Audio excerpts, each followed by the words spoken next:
अमरपुर एक साधारण सा गांव था, जहां सुबह मुर्गे की आवाज से दिन शुरू होता और शाम को चूल्हों के धुएं से आसमान भर जाता। लोग एक दूसरे को नाम से जानते थे, बच्चे गलियों में खेलते थे और बूढ़े पीपल के पेड़ के नीचे बैठकर बीते जमाने की बातें करते थे।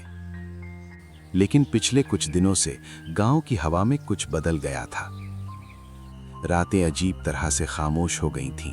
कुत्तों ने भौंकना बंद कर दिया था और जंगल से आने वाली हवा में ठंड के साथ एक अजीब सी सड़ांध घुली रहती थी, जैसे कहीं बहुत पास मौत सांस ले रही हो। सबसे पहले रामदीन गायब हुआ। वो रोज की तरह खेत से लौटा ही था कि किसी ने पीछे से उसका नाम लिया। उसने पलट कर देखा, लेकिन वहां कोई नहीं था। बस उसी पल कुएं के पास पानी में कुछ गिरने की आवाज आई।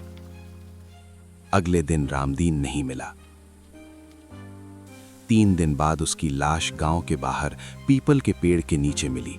आंखें खुली थीं, मुंह ऐसा टेढ़ा जैसे मरते वक्त उसने कुछ बहुत भयानक देखा हो। उसके पैरों के नीचे गीली मिट्टी के निशान थे, जो सीधा शमशान की तरफ जाते थे। उसी दिन से गांव में डर बोलने लगा। लोगों ने इसे इत्तेफाक समझकर भुलाने की कोशिश की, लेकिन डर रुकने वाला नहीं था।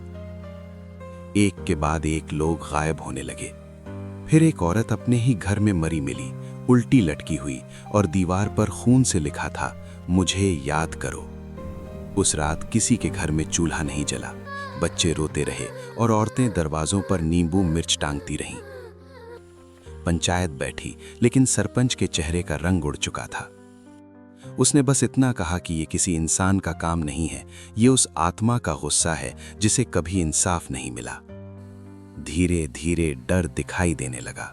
लोग रात को खेतों में एक औरत की परछाई देखने लगे।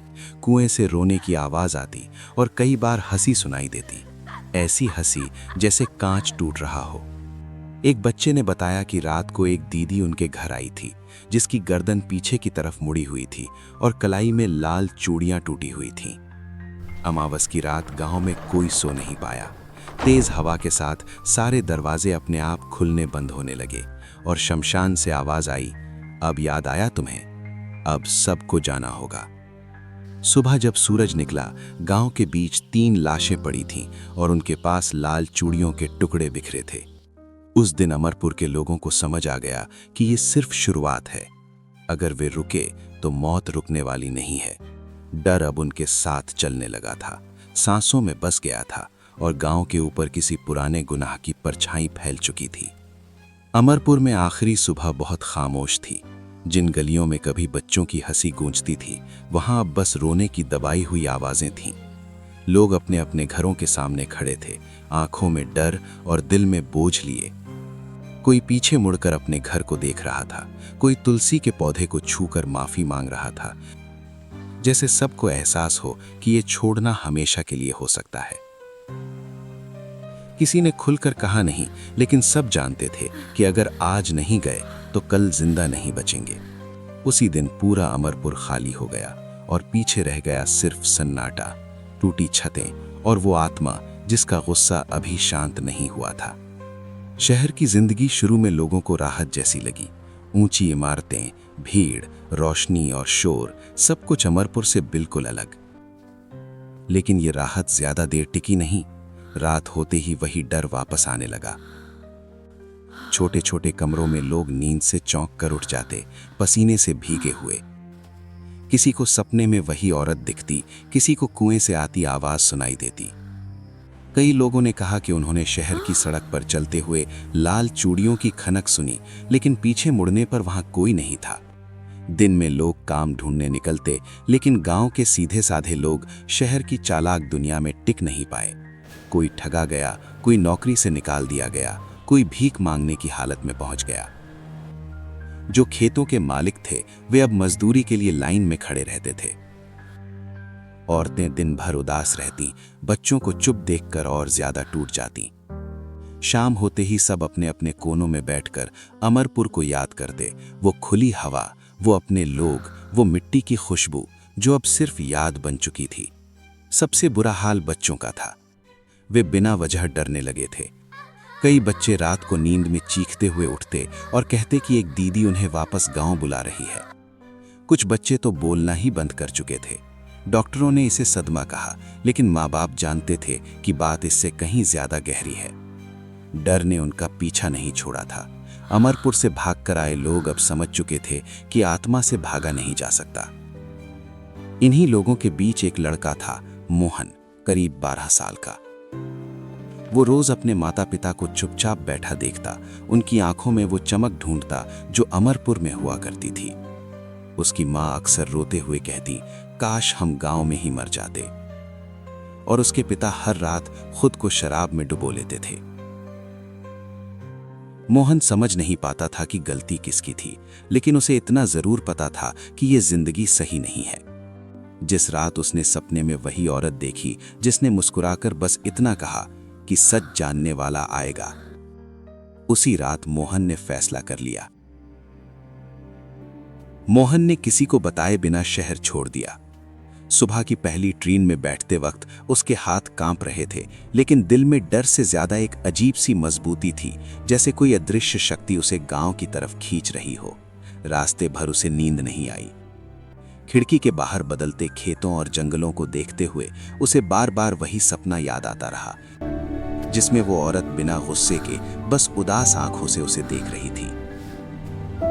जैसे ही मोहन अमरपुर पहुंचा, हवा भारी हो गई। गांव वैसा ही पड़ा था जैसा सब छोड़ गए थे। टूटे दरवाजे, सूखे कुएं और हर तरफ पसरा सन्नाटा। लेकिन इस बार डर के साथ साथ उसे अपनापन भी महसूस हुआ, जैसे ये गांव अब भी उसका इंतजार कर रहा हो। रात होते ही अजीब आवाजें शुरू हो गईं।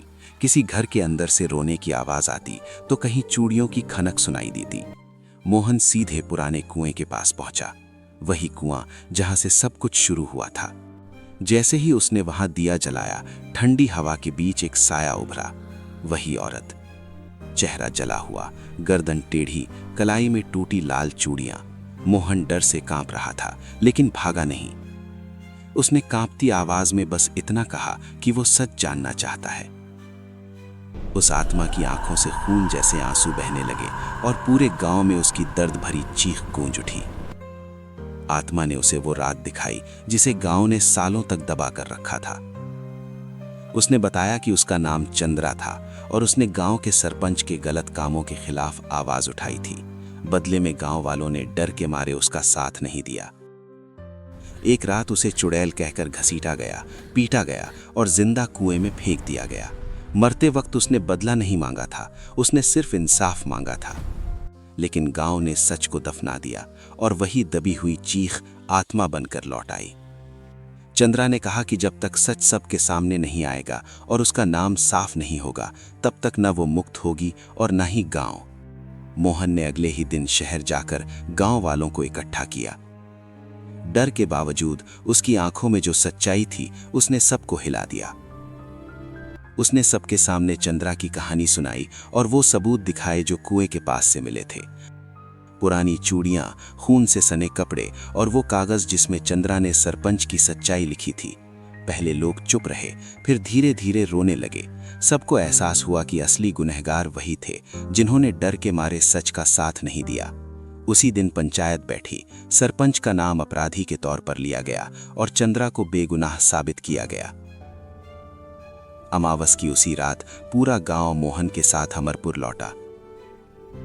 सबने कुएं के पास दिया जलाया और चंद्रा से माफी मांगी। हवा तेज हुई, जमीन कांपी और वही आत्मा फिर प्रकट हुई, लेकिन इस बार उसके चेहरे पर दर्द नहीं था। उसने आखिरी बार सबको देखा, मोहन के सिर पर हाथ रखा और धीरे धीरे रोशनी में बदलकर हवा में घुल गई। जाते जाते उसकी आवाज गूंजी, डर से नहीं, सच से जीना सीखो। उसी पल गांव से भारीपन उठ गया, जैसे किसी ने सदियों का बोझ हटा दिया हो। कुछ महीनों बाद अमरपुर फिर से जिंदा हो गया। टूटे घर बने, खेतों में हरियाली लौटी और बच्चों की हंसी फिर से गलियों में गूंजने लगी। लोग समझ चुके थे कि भागने से नहीं, बल्कि सच का सामना करने से ही शांति मिलती है। मोहन अब उसी गांव में पढ़ाई करता था और हर शाम कुएं के पास दिया जलाता था, डर से नहीं, इस सम्मान से। अमरपुर फिर से खुश था और उस गांव की हवा में अब कोई चीख नहीं, सिर्फ सुकून बहता था। जब इंसाफ दबा दिया जाता है तो डर जन्म लेता है, और जब सच स्वीकार कर लिया जाता है तो डर खुद मर जाता है।